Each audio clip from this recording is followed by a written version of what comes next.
So I do appreciate the fact you're able to come on and give us some support and help with any questions we may have with FOIA issues. And it does come up occasionally, making sure that we run meetings appropriately and how we put things together and reporting everything. So happy to try to help.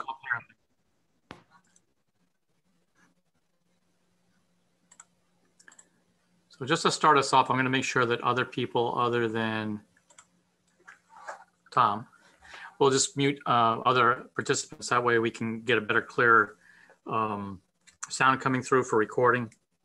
And then when we get to a process where, or part of the presentation where we can actually ask questions, I think that might be appropriate. We can open up the floor to questions coming in. And that, you know, Kevin, I'm comfortable if they want to ask them as we go along, that's fine. Excellent, excellent. Yeah, there's always, as you're listening, you go, wait a minute, I thought about something and it kind of relates to what just happened. So that'd be fantastic. I know there's good things and bad things with having meetings via a Zoom or whatever platform they use. Obviously, there's always an opportunity to sit down and the good face-to-face you get when in a room. Right. But at least it allows us the opportunity while we're going through all of these difficult times to get through and to have meetings. And I do know, there we go. Hey, Noel. So it's good to see that we're, and I know the other day I got word from the governor's call the other day. They were talking about how they can see some light at the end of the tunnel. I also got a message through our health district, and they got it from higher up from the state health district about they anticipate that there'll be some more changes to the numbers and how it will help us to effectively have more meetings in-house. So I think that's you know, a change that we're waiting for a long time.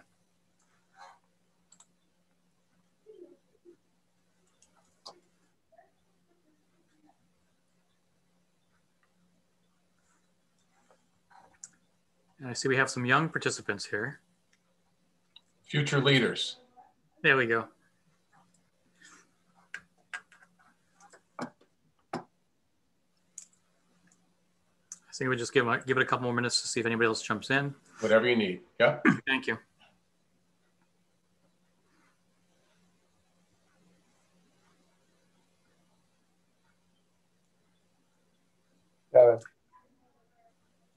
Kevin? Yes. Oh, well, I got a sec. I called you the other day to make sure you got the report from the District of Health. Yes, I did. Okay. Yep. All set. Thank you. Okay, thank you.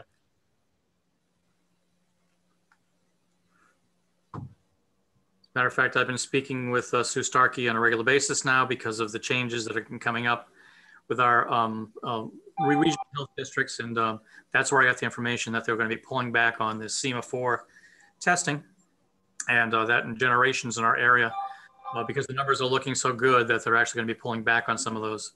Unfortunately, we just started it up and now we're already pulling back on it. Well, they've been doing a great job at the Department of Health, so good people there. Kevin, are your numbers pretty good up there? Actually, it is. We've been noticing, and I get reports on a nightly basis from our QV911 telling me how many tested positive for the day. But what I get is, at the beginning, it was 14, 15, close to 20 per day. That put us up into that rolling average of over 94, 95 for a 2-week rolling period. Recently, we have seen 1s, 2s, a couple of 5s, but basically our numbers are coming down to the point where it was 24. I think we're going to get to the point where we're going to be down into the teens again and soon be out of the red and into the yellow, which does allow us opportunities to open up more things, which is, you know, works out very well. Good.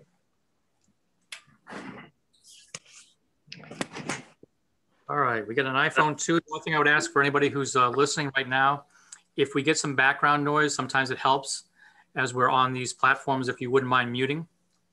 It's pretty easy on our computers to do that. It's not so easy to do that on the iPhone or the phones you call in on, but if you could just turn down the volume on your phone so we don't hear you as we're going through. If you do have a question, as Tom mentioned earlier, as we go through the presentation, don't hesitate. Just either hit the raise hand button or just raise your hand and we'll see if we can acknowledge you. But I do want to thank Tom Hennick coming in from FOI just to give us an overview of, to help us as a town and municipality to work through all of the concerns we may have for issues with FOI, properly running meetings. If issues occur, what do we do? How do we post minutes and agendas properly, minutes properly? So as they come up, we can actually handle them with ease. And if there's ever a question, Tom is always available. You can always get a hold of Tom because he's right there on the spot. So I do appreciate that. So if you don't mind, Tom, I'd hand it over to you if you want to do a lead in for that. Sure. Thank you, Kevin. And to reiterate what Kevin just said, folks, we'll be talking tonight. We'll talk sort of informally. And then as soon as we hang up, somebody's going to say, oh, I forgot to ask. And that's what I do. I want you to call. If you have questions, send an email. We would rather help you. We would rather have a problem be solved before it becomes a bigger problem. So don't ever hesitate to pick up the phone and call when it comes to freedom of information. We do these sessions not to beat people up, not to make you miserable. The goal is to try to help, to try to give you some tools to work with so that if you have FOI issues, if you have problems or situations that need addressed, you have a better idea, better understanding of what it is you're supposed to do. I like to tell people that I'm not an attorney. I often ask if that's good news or bad news. I don't know how you feel about that. The reason I share that is that I can't give you any binding legal opinions. This is not about giving you orders or commands. It's truly about trying to, to teach a little bit. I've been at FOI for 20 years now. I've been doing this, usually go all over the state. I was telling my wife at our dinner down here, I miss making trips to places like Plainfield. There's that really great restaurant right down the street from your town hall. I don't remember the name, but I've been there a couple of times. I like going out and exploring and finding stuff. So I miss the in-person contact, but I appreciate the opportunity to do it this way, at least. At least we keep in touch. We're able to keep the connection. Freedom of Information Act is something that we all, when you're on a board or a commission, have to deal with. I was on a board in one board in my town for 10 years. I was the chairman for the last 5. I got put on another board for 2. I was actually on the board of selectmen for 2 years, filling out someone's unexpired term. And then they said, gee, we need you on this. So I got roped into another board. Those of you who are volunteers, they love you, right? You get the big hugs and thanks for all you do, and right? No, I realize it can be a very thankless situation to be in. People don't realize that sometimes it's like having 2 full-time jobs. You do your real thing during the day, and then you're wrapped up. Board of Finance during budget time, Board of Education during budget time, things like that. It can be a lot of work, almost like a full-time job. And so you don't sign up for freedom of information when you sign up for a Board of Finance or a Board of Education or something like that. But it comes with the territory. It's the law in the state of Connecticut. It's actually 46 years old. It was Ella Grasso's brainchild when she ran for governor for the first time. And if you do the math, 46 years ago puts us right smack in the middle of Watergate. And you had a country that was in turmoil, a country with, a lot of bad things going on, constitutional crisis, because a lot of government was being conducted behind closed doors, a lot of secret government, a lot of things going on that people didn't know about that they should have known about. And so Ella Grasso was in Congress when Watergate, exploded, and she was contemplating the run for governor here in Connecticut. And then she said, if I win, one of the things we're going to do is we're going to create some sort of an open government law so that this doesn't happen in Connecticut. And as you know, she ran and won in 74. And one of the first things she did in 1975 was put forward the concept for this open government law. And she felt it was very important. And she put it forward fairly early in that first term. And she said, it is so important that I will assure you, I will see to it that this law is approved unanimously by our legislature. I always like telling that story. Can you imagine guaranteeing a unanimous vote by our legislature today, or on anything, never mind a law that might be even a little controversial? She guaranteed it, and I'm here to tell you she got it. I've seen a video of the vote in the Senate and the vote in the House. There was not a single no vote. This law passed unanimously in the legislature in 1975. Now, that's interesting because it shows you how important the law was, but it also is a little insight to why we have to have conversations like this to get to the point where everybody voted yes, where there was a yes vote from every single participant. Can you imagine the conversations that went on? Can you imagine the negotiating? Well, I like this, I don't like that. The basic concept is simple, but when you try to read this law, and I know some of you have, your eyes roll to the back of your head, especially if you're not legally trained. But wait a minute, what are they telling us? Wherefore, whereas? And you say, well, that's because they left a lot of things open to interpretation for those of us who are on the front lines having to make a decision. Gee, is that a record we should withhold? Is that a record we should give up? Should we be in executive session? Did we notice that meeting properly? Those are the kinds of things that come up, and you have to know how to deal with them, which is why when we have sessions like this, conversations like this, you can sort of at least have I would hope, more comfort with working with the law when the time comes to do it. The law is called freedom of information, but it's really about two basic things. It's about access to public meetings and access to public records. We'll spend most of the time tonight talking about the meetings provisions, but if I don't touch on something that you want to ask about, please ask and say, look, could we just ask you about that? Because when we condense the session, sometimes we leave things out that people are interested in. So don't hesitate to ask. As Kevin said, ask questions as we go along if you've got them. Don't hesitate, just unmute and say, listen, that didn't make sense. We don't do it that way. And we'll try to figure it out. When we talk about meetings, the definition of meeting in the Freedom of Information Act goes like this. Meeting means any hearing or other proceeding of a public agency, any convening or assembly of a quorum of a multi-member public agency, and any communication by or to a quorum of a multi-member public agency, whether in person or by means of electronic equipment, to discuss or act upon a matter over which the public agency has supervision, control, jurisdiction, or advisory power. The bottom line is, folks, anytime a board or commission gathers to do its work in any way, shape, or form, it's having a meeting. So you need to make sure it's properly noticed, that it's open to the public, and that there are minutes of that meeting when the meeting is done. A lot of times I'll get this, well, Tom, look, it's budget season. We really needed to have sort of an informal conversation before the meeting started. We wanted to get together and just go over some things before the public came in. That's okay, right? It's not. It may be the way you do it in private industry, and it may make sense, but the law doesn't allow that. The law requires you to do your work in public. Well, how about this? What if we form a subcommittee? Subcommittee is not the full board, and it's not a quorum of the board, so then we don't need to think about freedom of information.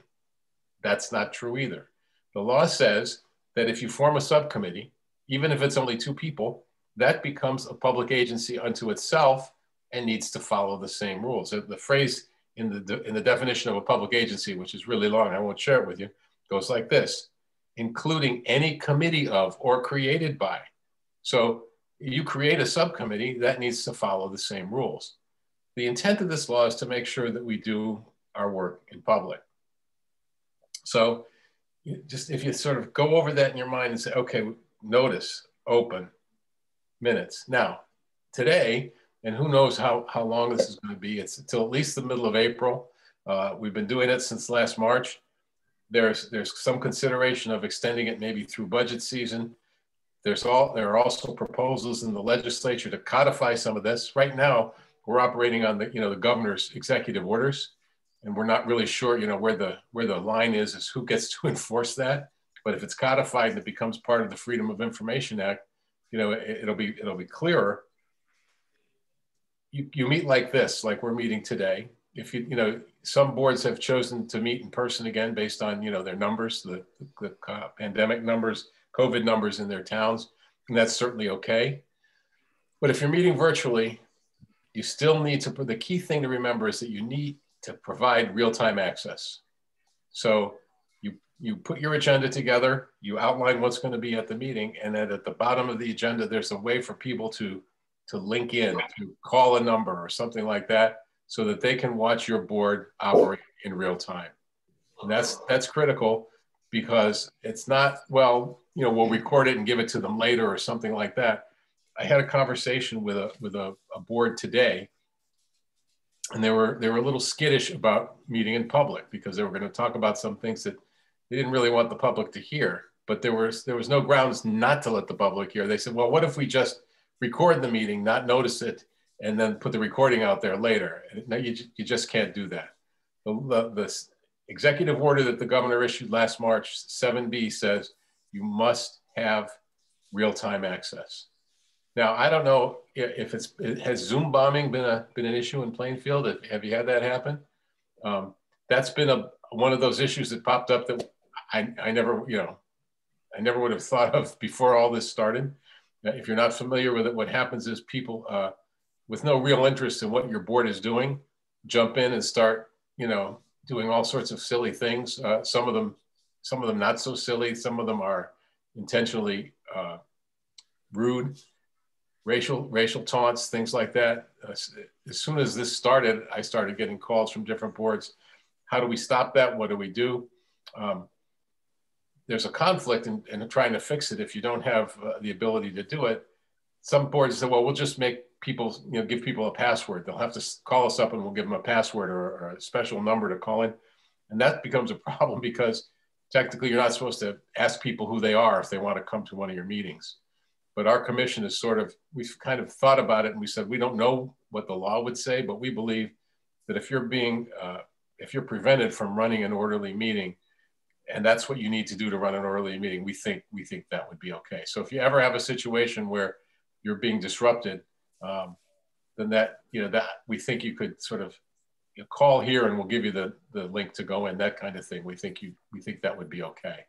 You know, just to share a little story with you, I had one of these sessions like this Zoom bombed a couple months ago, and I'm doing a talk just like this, and we're having a conversation, and then the screen goes black, and I hear this really loud, I want to call it Latin music, and I'm looking around. I thought it was my kids downstairs or something like that, and I could see the people who are running the workshop, kind of like I can see some of you when they're frantically moving their hands. So then I'm thinking, uh-oh, that's not part of the deal.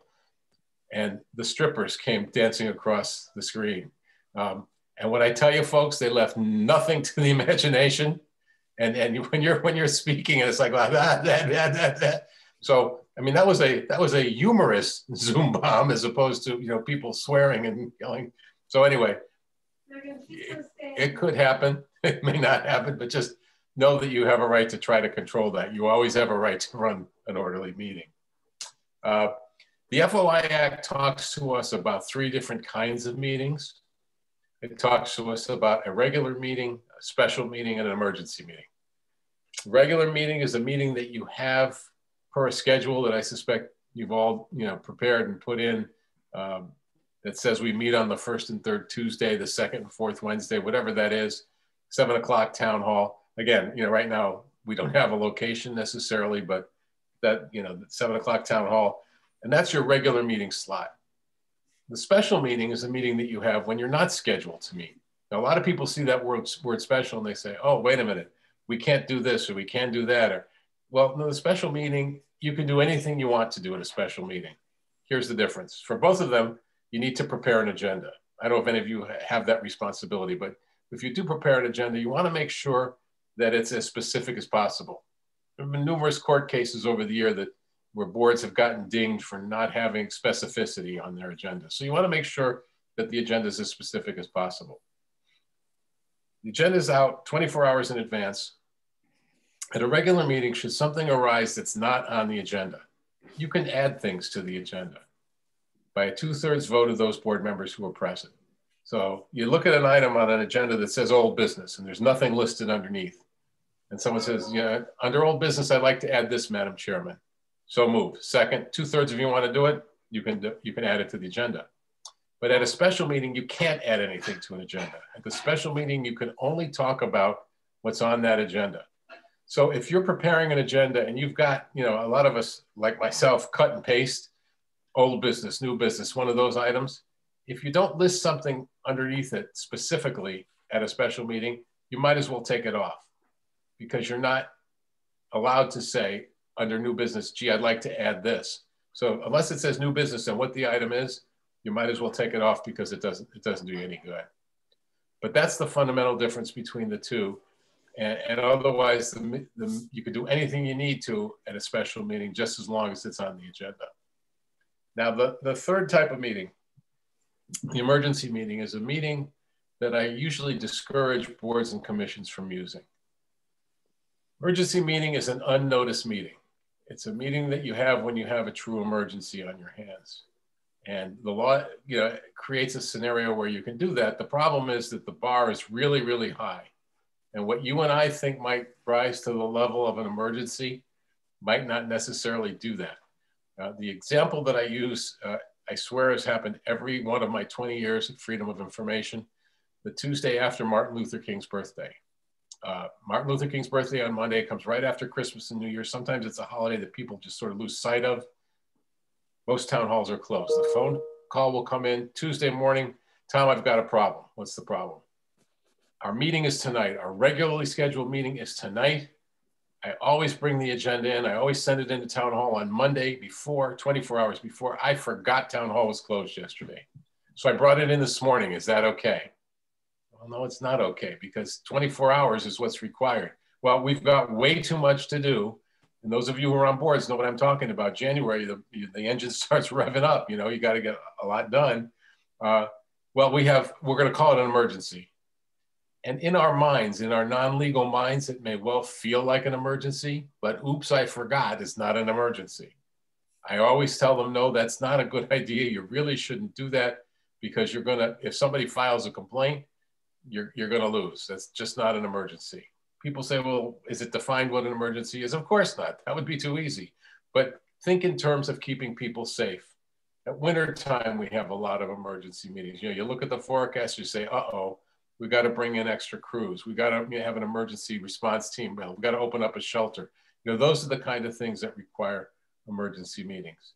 If you have one, if you have a true emergency, within 72 hours, you create minutes that reflect what the emergency was, who was there, what you did about it, and then the emergency meeting takes place. Remember, folks, that when you have a situation like that, stick to the topic. There's a tendency, oh, gee, as long as we're all here, why don't we get some other work done? No, stick to the emergency topic. And if you have a real emergency, you'll be fine. But the best advice truly would be, if it can all be avoided, if you can avoid that emergency meeting, that would really be the best way to go. As I said, you know, real-time access is important, whether it's an in-person meeting or whether it's a video meeting. And remember that when we talk about access, but that doesn't mean participation. Public participation is not guaranteed. It's not something that's part of the Freedom of Information Act.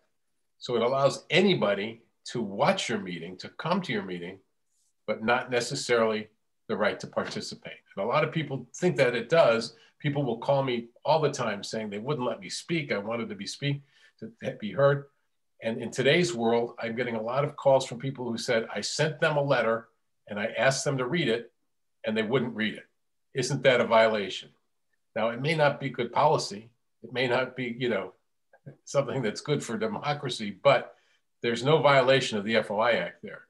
If you get letters from people that want you to read them, or they want to, you know, click in if they want to unmute and speak, and for some reason you don't want them to. Now, again, we tend to encourage public speaking and participation. It's a good idea, but if it's somebody who's you know, being rude, is somebody who's being disruptive, you have a right to tell them no. Or let's suppose you've got too much to do, or let's suppose what people want to talk about is something you've been talking about for months and you don't want to talk about it again. I mean, those are decisions that you get to make. You know, choose wisely. There can be ramifications outside of freedom of information, political, you know, policy-wise. But boards and commissions have complete control over public speaking. It's entirely up to you. how much you do it, how frequently you interact with your public is entirely up to you, and it's not covered in any way by freedom of information. So we're talking about access. We're talking about making sure you do the bulk of your work in public, but there are avenues for boards and commissions to take to exclude the public. I suspect all of you on this call have heard of executive session. Remember, folks, that an executive session is a portion of a publicly noticed open meeting. It's not something that sits on an island by itself. I occasionally get calls from people and it goes like this, Tom, we've got an executive session for Thursday night, so we don't need to notice it, right? It's the only thing we have. And that's not the case. The executive session still needs to be noticed as a meeting, even if it's the only item on the agenda. The board must convene in public. It must then, say, this is what we're going to go into executive session for, and then vote to do it. Again, by 2/3 of those board members who are present. So someone makes a motion, it's seconded, 2/3 of you vote to do it, you go into the executive session. You have the conversation, you can talk as long as you want, there's no time limit, but don't ever vote behind closed doors. The law requires you to come out of that executive session and take whatever action you're going to take. And the minutes must reflect who voted for what or for whom if you took any action at all out of the executive session. There are 5 reasons for executive session: a personnel matter, pending claims and pending litigation, a security matter, a real estate matter. You are going to build a new school and you are negotiating with different landowners for the parcel. You are going to, there's an old town building that you're looking to lease out to a new business. And there are different companies that you're talking to about lease pricing. You can have those conversations behind closed doors because the law doesn't want the town or the public agency to be damaged by having a public discussion, sort of negotiating in public, and the town might be negatively impacted. So you could have that conversation behind closed doors. The 5th reason is a little broader, and it's something of a catch-all. It allows a board or commission to have a conversation about a document or documents that it believes are exempt from disclosure. So let's suppose you're a board that puts a project out to bid. There's an exemption in the FOI Act that allows a board, commission, public agency to withhold the content of bids, RFPs, until it's actually signed a contract. So you put the project out. Let's suppose you're a board of education, you put your transportation contract out to bid. And all the different bus companies jump in, you have DATCO and Durham Services, and I don't know, you must have some up that way. Those are the ones that are prevalent around here. And they all come in with the different bid packages, and the Board of Ed wants to look at them.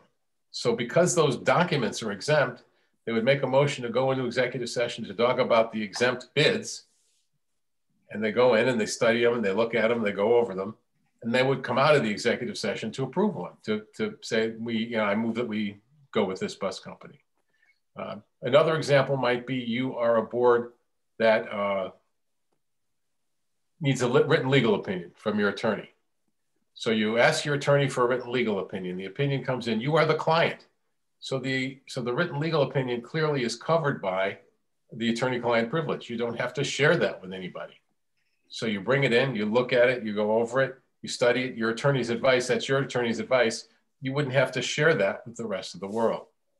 So those are just a couple of examples of that last one, that broader one, exempt documents. The personnel executive session. Let's talk about that for a second. First of all, when you are going to go into executive session for a personnel matter, just having an agenda and a motion that say personnel matter is not enough. The FOI Commission and the courts have been very strong on that. You need to have more. They've also said that you don't necessarily have to name the individual involved. So the motion, the agenda could say something like executive session planned, discussion of the performance of a police officer, discussion of the performance of a public works employee, discussion of the performance of a town hall employee. So if you were hesitant to name the individual, you could do it that way. Now, obviously there's some situations where you have no choice. There's only one police chief, there's only one superintendent of schools. and then you'd probably just name the individual, but there's no real requirement that you do that. So you're allowed to, you know, have it broad enough so that you don't necessarily hang the person out to dry, if you will. However, you've got a situation where the person must be informed in advance. The person must have been told, we're going to talk about you in executive session. The person then comes forward and says, I don't want you to talk about me in executive session. I want that to be in public. I want everybody to hear it. And if the person comes out and demands that, you must have that conversation in public. That's what the person has a right to do. Where we get confusion is the person says, oh, I don't want it in public, but darn it, you're going to talk about me in executive session. I have a right to be in the room. Now, intuitively, that makes a lot of sense, but the law doesn't give the person that right. Once the person waives the right to have it in public, the board votes to go into executive session, it can invite that person in. In fact, the board can invite anybody into an executive session to give evidence, to give testimony, to hear somebody's side of the story, if you will. But there is no obligation to invite anybody in. So that it becomes up to the board. And that's something that's really important. A lot of people believe that they have that right and then they don't. So then, yeah, Kevin. Yeah, I was going to say that I've seen this before, and I've tried to stress to people that when they do the invitation to so-and-so, that it's part of the motion, that they make sure that they've invited so-and-so into executive session with them. It makes it pretty clear. Yes, and the motion should, but definitely the minutes must reflect who goes into the executive session. The motion, I think if you slipped up on that part, it might be okay, but it must be in the minutes who enters the executive session. You're absolutely right. The executive session for pending claims and pending litigation is pretty much what it sounds like. There's a lawsuit, there's an FOI complaint. You want to talk about your strategy. You want to know how you're going to handle it, what you're going to do. You could have those conversations behind closed doors. That executive session is a little broader in that it allows a board or commission to have a conversation about taking legal action. I talked to an attorney the other day and he said, well, you know, the board is contemplating suing somebody. Can they do that in executive session? Of course. You wouldn't have to sort of stand up on the mountaintop and say, we're going to sue somebody. Let's vote to do it. You could have that discussion, that debate behind closed doors. And the last one that we haven't talked about is the executive session for a security matter. Now, I got to tell you, that one never used to come up very much. It was, you know, it was one that was hard to find an example for. Unfortunately, since Sandy Hook happened in 2012, it's come up more and more, primarily with school boards, but sometimes police commissions, sometimes town, you know, boards of selectmen get roped in too, because you're looking to keep the kids safe. So you go into executive session, you're talking about those extra resource officers or escape routes or bulletproof glass, you know, stuff that none of us ever had to worry about when we went to school, but it's a reality today. And you could have those conversations behind closed doors. If you think about it intuitively, you don't want the people you're trying to keep out to hear your discussion of how you're trying to keep them out.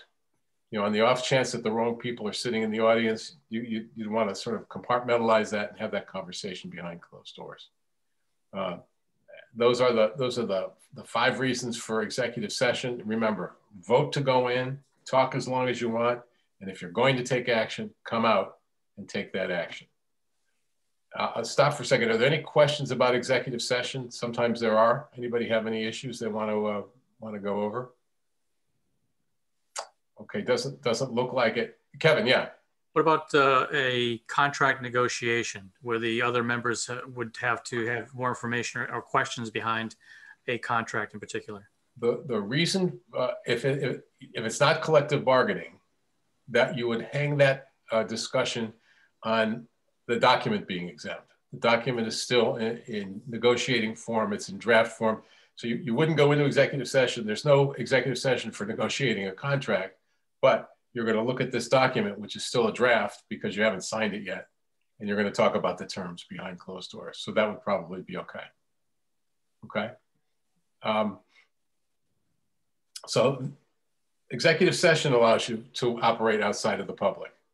Then the second path you can go down is a little quirky. It's one of those things that we think was kind of tossed in there as they negotiated the language of this law back in 1975.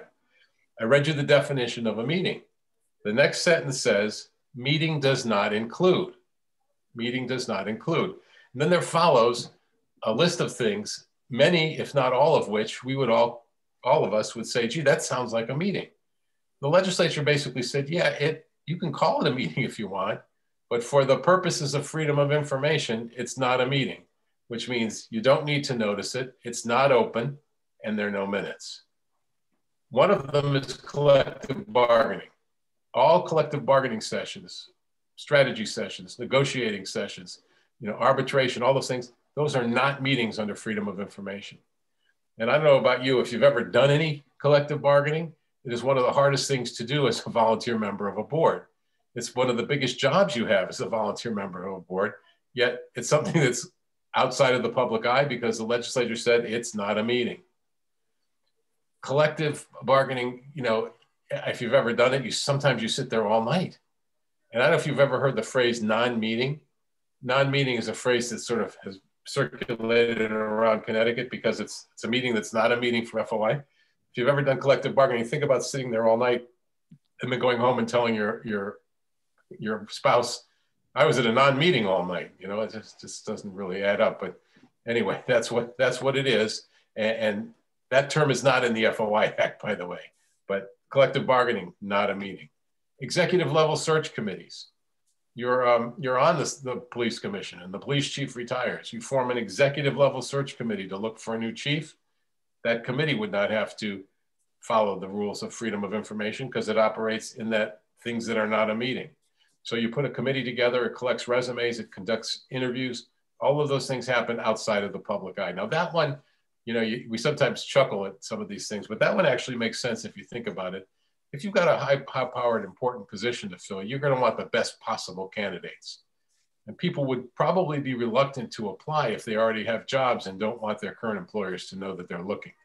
So a situation like that would allow them to apply and do so with confidentiality. And the records of a personnel search committee also remain, locked up, if you will, unless the applicant wants them released. I always get a kick out of this one. You're allowed to have a chance meeting or a social meeting, neither planned nor intended for the purpose of discussing matters relating to official business. Now, folks, if you go out to dinner with other members of your board, what else are you going to talk about? Come on, right? Where do the best meetings in Plainfield take place? In that parking lot right outside the pool. I know they have to, because after the meeting, that's where everybody goes and talks, right? Look, let's not be naive. Let's be realistic. Those conversations take place. They happen. But if you're involved in one of those, you go out to dinner with some board members, please do not have that deep deliberative conversation over dinner that you should be having at a meeting. Because I guarantee you, the one time you do it, the one time you go too far, the wrong person is going to be sitting in the booth next to you and is going to file a complaint that you've had an illegal meeting. I guarantee it. Excuse me, Tom? Yes. Could I just butt in for a quick minute? Sure. The screen froze. I don't know if it was just me, but if it was everybody, could you repeat what you just said about meeting in the parking lot? Because that's important. Sure. The meeting in the parking lot, you have these conversations outside and you have this conversation, they're going to take place. Those meetings are going to happen. But what you want to do is you want to make sure that you avoid those deep deliberative conversations that you should be having at the meeting. An occasional conversation, an occasional back and forth is going to happen. We all live in small towns. Let's not be naive. We run into people at the grocery store, or at the pharmacy or something like that, or at a restaurant. But we want to make sure that we don't do the board's business. We don't set the budget over the eggnog at the Christmas party. You know what I mean? We want to make sure that we do the important work in public. And to that end, we need to remember the definition says whether in person or by means of electronic equipment. Electronic equipment applies to a lot of stuff, folks. That's one of the reasons we're allowed to have our board meetings, you know, over Zoom or WebEx or things like that. But it also applies to things like email. Now, I don't tell boards and commissions to stop using email or to stop texting each other, but understand that when you do that, those emails, those texts become public records. If they have to do with Plainfield business, they're public records. So be careful, be smart the extent to which you use your email to go back and forth. And by all means, don't do this. Hey folks, what do you think about this idea? I think we should talk about it at the next meeting. Oh, I think it's a great idea. I think it's stupid. And you start having the conversation via email that you should be having at the meeting. Do not do that. It is an illegal meeting, ultimately, if somebody files a complaint. And those emails are public records should somebody want to see them. So, and let's face it, we're not necessarily as artful as we otherwise would be sometimes when we're emailing or texting. The language might not be quite what we want it to be. So let's be careful the extent to which we use those platforms to communicate with each other, because we want to make sure we do our work in public. It's really important. So any other questions about that? Any thoughts? Okay, so the last thing we should talk about when it comes to meetings is minutes. Anybody on the talk here responsible for minutes? If you are, I feel your pain.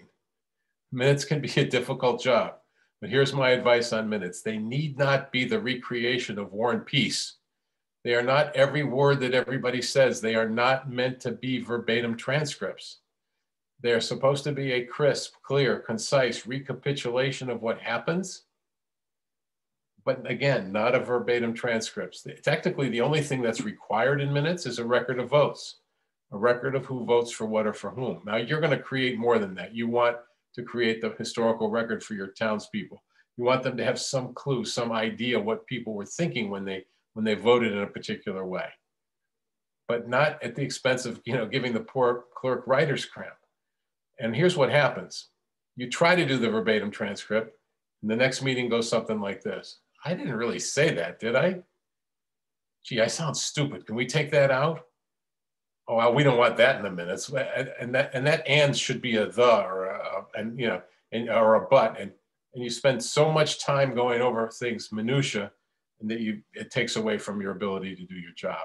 Clear, crisp, concise recapitulation of what happens. You do them. They're in within 7 days, and then you're on to the next event. It's important that they be done. And just by the way, I've gotten a lot of questions again since last March. Gee, as long as we're doing these meetings via Zoom, as long as we're having these meetings and they're being recorded by law, do we still have to do minutes? The answer is yes. You still must produce minutes. Every board, every commission still needs to do minutes, and make sure that everybody knows that. There's no pass as far as that goes, because that's the permanent record. There's some question about how long some of these recordings need to be retained. You know, these recordings that we've all started making since last March, and the records retention people think that it's technically you can get rid of them 6 months after the minutes are approved. So the minutes are the permanent record, and the others are just sort of a temporary record. So you want to make sure that you keep doing the minutes. There's no substitute for the minutes. Kevin. That was actually one of my questions, because with Zoom, and it records everything for you and it puts it onto a file. The written documentation is really what we need to make sure we get in. Correct. And it's just, and the associated, like we had a select meeting the other night, and we had a couple of new policies. So we attached the policies into those minutes, and a resolution, the same thing. But when we get down to it, our new format of recording, other than the small hand recorder, is Zoom. So how long is it? You're saying 6 months we can get rid of that? That's what the thing is. One of the things that's kind of interesting and complicated at the same time is that executive order that set all this up didn't take that into account, didn't say anything about retention. And so we asked the public records administrator, they guide retention. Your town clerk, sends out, you can destroy this, you can get rid of that, those kind of memos all the time. But they think that the recordings generated during this time would follow that one piece that says you keep the recording for 6 months after the minutes have been approved. Okay. And I think that if you follow that, you're going to be okay. Good. Another thing, Kevin, you made just mentioned something, especially again, during this time period, people are turning a lot of things in. There's no actual requirement that things be attached to minutes. It's not a bad idea. Understand though that everything that you have becomes a public record. There should be a place to store it. And sometimes the logical place to put it is with the minutes. But those are decisions you get to make, because a lot of times a board will get flooded with, you know, and I want this attached to the minutes, 100 letters about a topic. That's not required. You have to keep them. They are public records, but they don't necessarily have to go with the minutes. That's entirely up to you. So use good common sense. It sounds like you are. A resolution, things like that, new policies, absolutely. Hey, Tom. Yes. Art Gagny. Just a note on the Zoom meetings, having recorded them for a year now. When it does record, it doesn't say who is on the meeting. If they don't show a video, they don't even record. There's a blank space. So just a note on that. You couldn't really use this as a recording because it doesn't even really show who's there. Right. One of the things that is required in the, well, and it hasn't happened universally either, is that people identify themselves when they speak. And it just doesn't happen all the time. Are there any? Well, that brings up a great Yeah. question. So for town meetings, we're voting as a town, and we have it so as part of our requirements, we have to have 25 people for the meetings. So, and this isn't to pick on anybody, this is just to give you an example. If you're taking a look right now at the participant list, obviously you have names there with the people who are on screen. It's easy to see who they are. You can verify obviously pretty easily who they are. But when it comes to requirements of someone who is actually from the town voting on an item, you got to make sure you go through everybody. Like I would know Noelle, but I wouldn't know, she obviously doesn't have her last name on there. So I would just make sure that who I'm speaking with and who's voting at that time. So that way we have an accurate count. The town meeting is not covered by freedom of information. That's your legislative body. And we've gotten some questions on that we've had to kind of punt because we don't govern them in the first place. But I think what you just said makes a lot of sense. Some towns have had like two separate, and I'm not a techie here, but so you go to one room and you identify yourself with your license or something like that, and then they let you into the second room. It's kind of like when you come to the door of the auditorium and you show, and they cross you off the list, because you have to be a resident or at least a taxpayer in town to vote at town meetings. So that's another way that some people have done it. Yeah, they call those the breakout rooms, and they'll send you to the breakout room. And once there's an administrator for that breakout room that'll ask for identification to clarify. So it takes a little while. Yes. And we're still all learning all of this. And I do feel bad because there are some people who don't have access to internet that would like to be able to participate in some of the meetings. And I do feel good about the fact that we are going back soon to a in public type style meeting. And that'll make it much, much easier to be able to process. Right. My personal preference, and I only get one vote, would be that the sort of the hybrid setup. So that if people are still skittish about coming to meetings, they could either go or they could link into the Zoom. And then I think you'd have the best of both worlds. And I don't know, ultimately what the law will say, but that right now is allowed. That was the second executive order. That's the one that the governor issued in October that broadened it, that allowed us to have in-person meetings if we wanted to, and then also sort of double up with the Zoom component as well. Were there any other thoughts about meetings? Anything else that you wanted to ask about before I give you a little bit of information about public records? Sean, you had your hand up earlier. Did you want to chime in now or ask a question? Yeah, I had a question about noticing meetings. Yes. This is just came up, I noticed the other day. Our ethics board has a meeting coming up next week, and they have a complaint 2101, but they did not say who was involved in the complaint. Is that typical or not?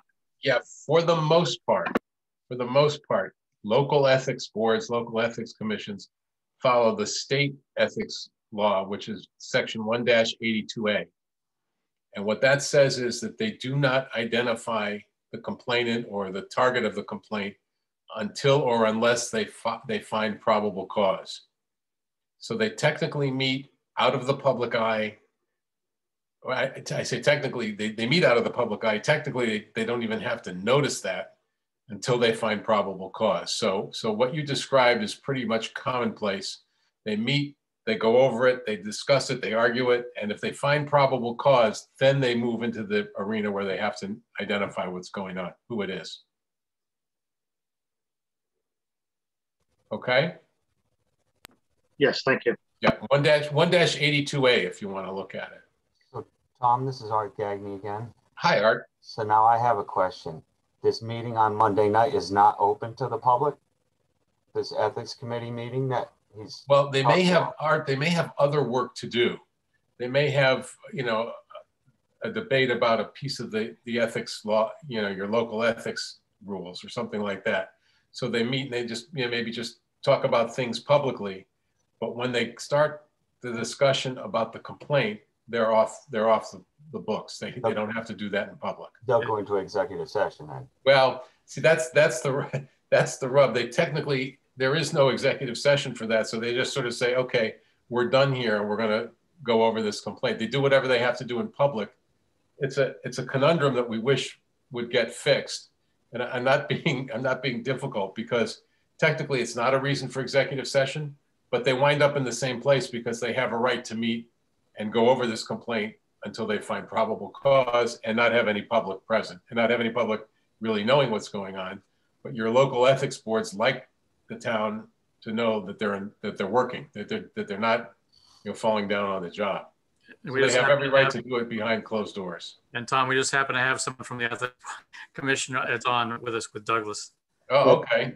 Thanks. And Monday's meeting does two things. One, it sets up our regular calendar, and two, it is the first session, so the board members will be established as far as the chair and secretary, et cetera. Yeah, see, now that's part of the regular session. There's a great example of what needs to be done in public. And then when you have to deal with a complaint, then you go behind closed doors. Anything else about meetings? Anything else you want to ask about?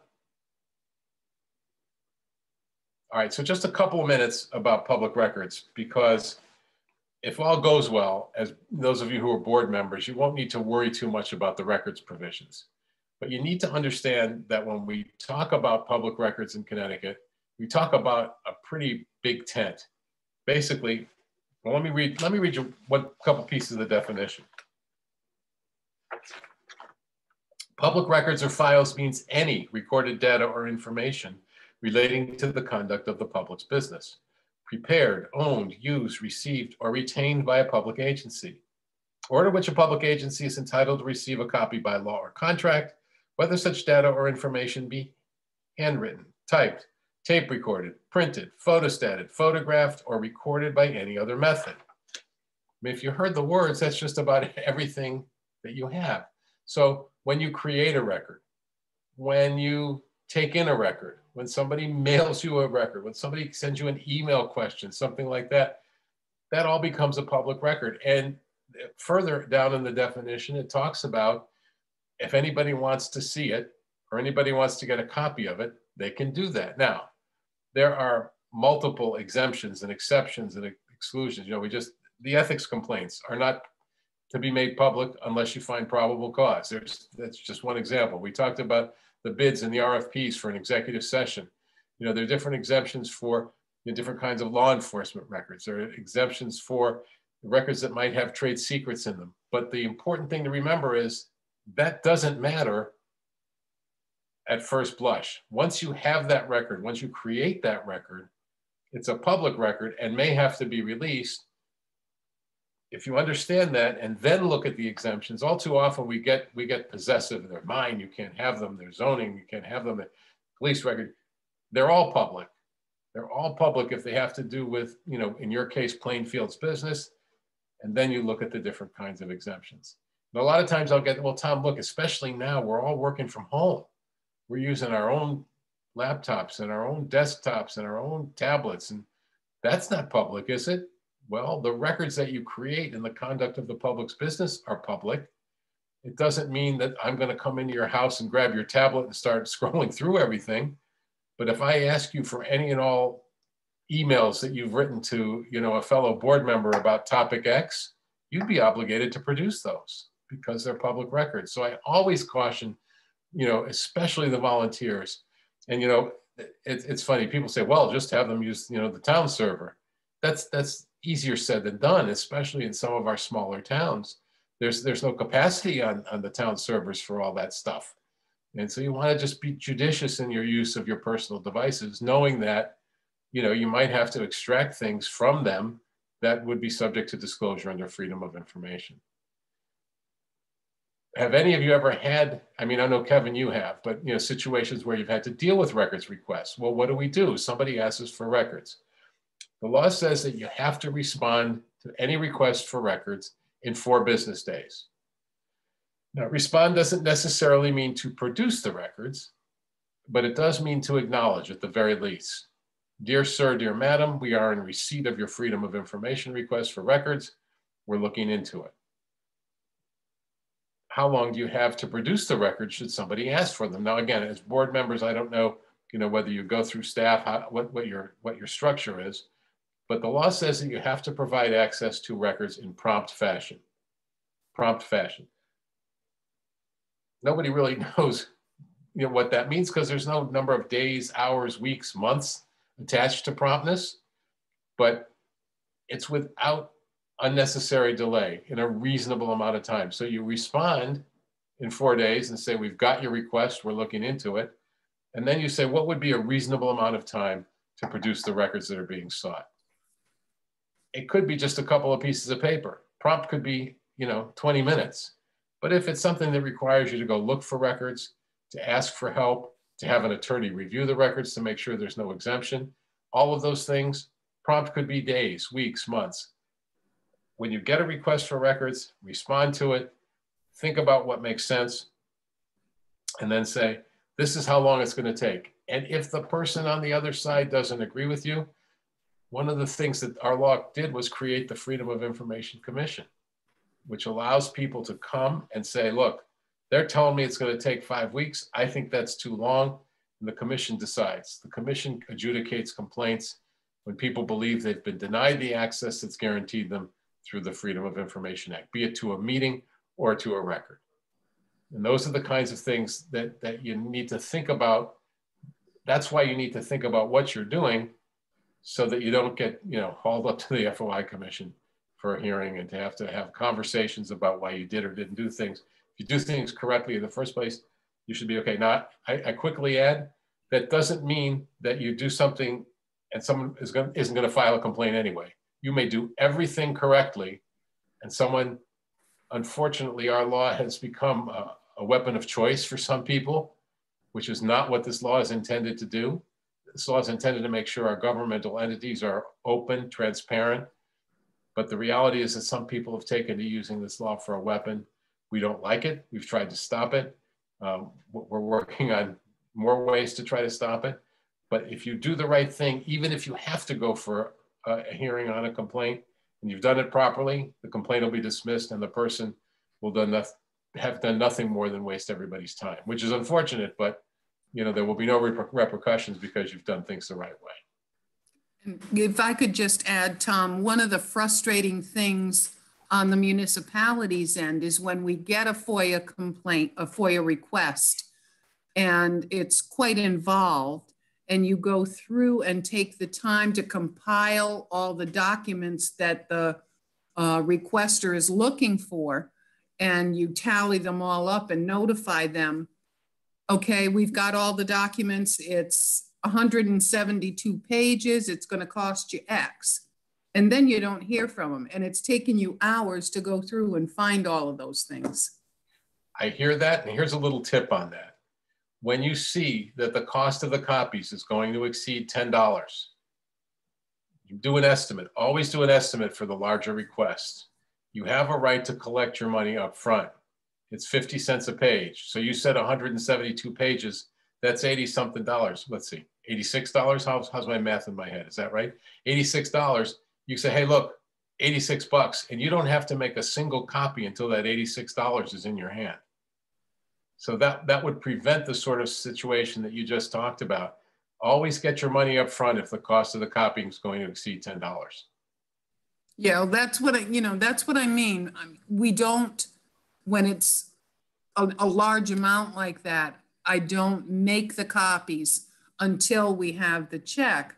But just going through the process of compiling all the documents, that takes hours. Oh, yes. And then on top of that, you let them know what the cost is going to be, and then you don't hear from them. Right. But if you've got the $86, at least you've done that. Yeah. The frustration also is that people make these requests that are, massive, and they throw them out there, and they don't really know what they want, or they're just trying to make more work for you. So always try to have a conversation with the requester if you can, to maybe narrow the scope of the request, and see if you can have a situation where you don't have to do all that extra work. There is no charge for labor. The idea is that they are the public's records, and we are the public, so we would have to produce them. Right. So I didn't, go too deeply into the records provisions. Does anybody have any questions about records or access to records or exemptions or anything like that? Again, remember, everything is a public record. And so I'll share another little story with you to sort of give you an example of that. I took a phone call a couple weeks ago now from a woman. She said, "Hi, my name is Sean." I said, "Hi, Sean, how are you?" She said, "Good." She said, "I'm calling you from Georgia." Georgia? Who's calling Connecticut FOI from Georgia? She says, "Yes, my husband is an out-of-state contractor, and he did a job in Connecticut last summer." Okay. "And I think he had an affair with a state worker." Why is she calling me? It wasn't me. She's calling me because she wants to see that state worker's emails, texts, phone records. I said, "Well, if there are emails that say something like, 'Meet me at the construction trailer at 6 o'clock. We'll review the blueprints,' and then, dot, dot, dot. That's a public record." She said, "Good, it'll help me with my divorce." Think before you create, think before you send, because everything becomes a public record. That woman probably wrote that email on her personal device, thinking nothing of it, but it becomes a public record because they were going to go over the blueprints for the plan, and that becomes part of the public record. So always think public record when you're working on behalf of Plainfield, and say, "Gee, do I want to see this on the front page of the Norwich Bulletin?" You know what I mean? Just be smart about it. Are there any questions about that or about anything that you wanted to ask that we didn't touch on? Anything at all? Okay, so remember, we're going to hang up in a couple minutes, and you're going to say, "Oh, I should have asked." Do not ever hesitate to call. Kevin's got his hand up. Good. One question about joint meetings. Yes. The proper way to make sure we notice them properly and how they operate. Because I think that's one of the areas I've had a concern with, is having a joint meeting between. The best way to do a joint meeting is to have one board take the lead. Let's say it's the selectmen. So we're going to have a special joint meeting of the selectmen, Board of Finance, and Board of Education. One agenda, you meet, you have your meeting, and then one set of minutes. They can all use them, they can all post them or do whatever they need to do with them. But if you do it once, then it's uniform, then everybody's got the same thing. Now, if one of the other boards in that scenario is going to go off and do its own work, then it should have a separate agenda. But if it's going to be truly joint and all of them working together, that's how I would do it. And what about if one of those boards doesn't have a quorum at that meeting? FOI doesn't dictate what a quorum is. Okay. FOI says if you go ahead and meet, it's a meeting. So from a freedom of information standpoint, it wouldn't matter. You may have an issue in town, but not with freedom of information. Okay, I'm looking here. Anybody else have anything else? Tom, already yes. About the Ethics Commission meeting. on Monday night. Just so we're doing it right. So after their regular meeting, they're going to adjourn and then discuss what they need to discuss. Technically, yes. Okay, great. Yes. Thank you. Yes. Now, again, full disclosure, many boards under the ethics commissions under those circumstances will go into executive session. Technically, it's not right, but they wind up in the right place. You know what I mean? So either way is fine. Anything else? Kevin, anybody? I do appreciate the time that you gave us, Tom. Happy to do it. And, you know, maybe someday in the not too distant future, I can come back out there. I always tell people about going to Plainfield because it's the only town hall I know with a swimming pool under the auditorium. It's great. You know, and you're sitting there on a hot summer day and you're thinking, I'd rather be down in the pool. And I think the restaurant you were speaking of is Gus's and it's just down the street from here. Yep. Really good. Really good. So folks, thank you. Have a good evening. Have a good weekend. And don't hesitate to call. Nope. Never a problem. And for those people Thanks, who are, Tom. we'll definitely We'll share your information, Tom, for your email. So that way, in case they wanted to email you. No, that's confidential. You can't know. That's fine. Well. Anyway, just give it right out. Not a problem. All right. Thank you very much. Thank you all for coming. You're welcome, guys. Thank you. Okay. Thank you. Thanks, Tom.